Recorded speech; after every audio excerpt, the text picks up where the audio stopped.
بسم اللہ الرحمن الرحیم۔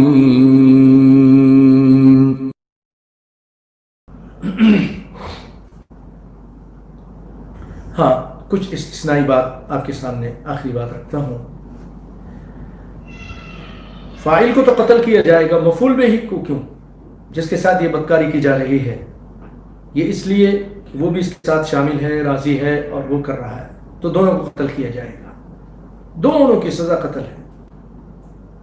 لیکن اس میں کچھ استثناء ہے، اگر اس سے مفعول بہ سے جس کے ساتھ بدکاری کی جا رہی ہے اس کو زبردستی دھمکی دے کر، ڈرا کر، مار کر، کسی اور طریقے سے، تو اس پر کوئی حد نہیں، مجبور ہے،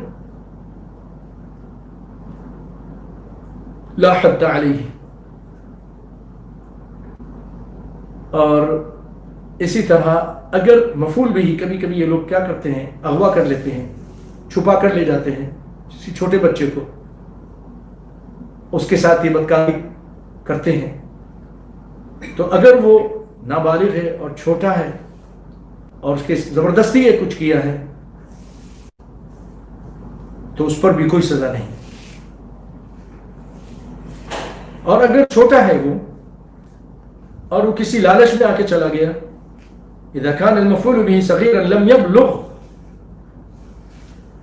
وہ بلوغت کو نہیں پہنچا، اس کو اچھائی اور برائی کا نہیں معلوم تھا، بس ان کی باتوں میں آ کے چلا گیا، تو اس کو بھی، کیونکہ چھوٹا ہے، بالغ نہیں ہے، تو اس کو بھی قتل نہیں کیا جائے گا، بلکہ اس کو سزا دی جائے گی، تعذیب کی جائے گی۔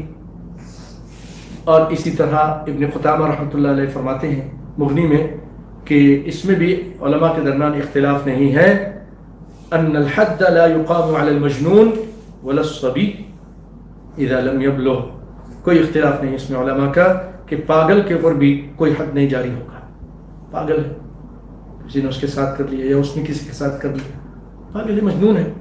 ولا الصبي، اور چھوٹا بچہ جو بالغ نہیں ہے اس پر بھی یہ سزا لاگو نہیں ہوگی۔ واللہ اعلم، وصلی اللہ علی نبینا محمد۔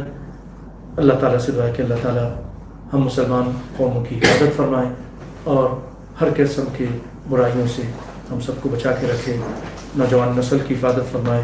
وآخر دعوانا ان الحمد للہ رب العالمین، وجزاکم اللہ خیرا، والسلام علیکم ورحمۃ اللہ وبرکاتہ۔